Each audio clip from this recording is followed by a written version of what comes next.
Barangay 24 tayo mga kabungisngis, tuloy-tuloy pa rin ang ating kalye survey. Grabe, umuulan, umaaraw, kalye survey tayo. At kung sino ang pambatong kongresista ng Distrito 2, Congresswoman Mitch Cahayon or dating Congressman Egay Erice. Tingnan natin kung sino ang malakas dito sa Kakalu.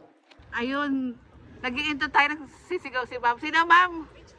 Congresswoman Mitch Cahayon. Ayan o, mayroon tarpaulin. Kayo po, ma'am.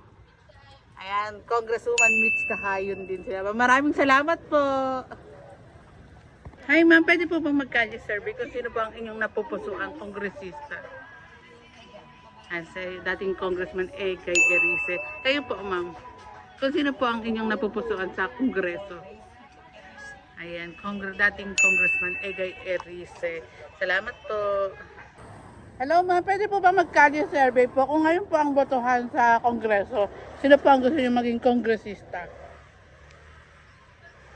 Egay. Pero Egay Erice. Kayo po, ma'am. Ayan, Congresswoman Mitch Cahayon. Salamat po.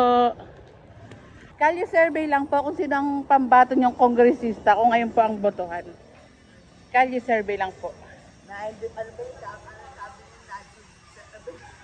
Congresswoman Mitch o dating Congressman Egay Erice po? Ayan, Congresswoman Mitch Cahayon. Kayo po, ma'am. Kayo po, ma'am. Kita pa yung mukha namin. Hindi po. Sige na ma'am, magsalita ka na. Kay Mitch. Ayan, Congresswoman Mitch. Maraming salamat po. Kalye survey lang po ako.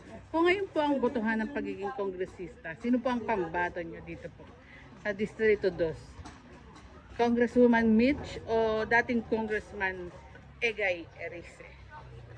Wow, Congresswoman Mitch Cahayon. Salamat po.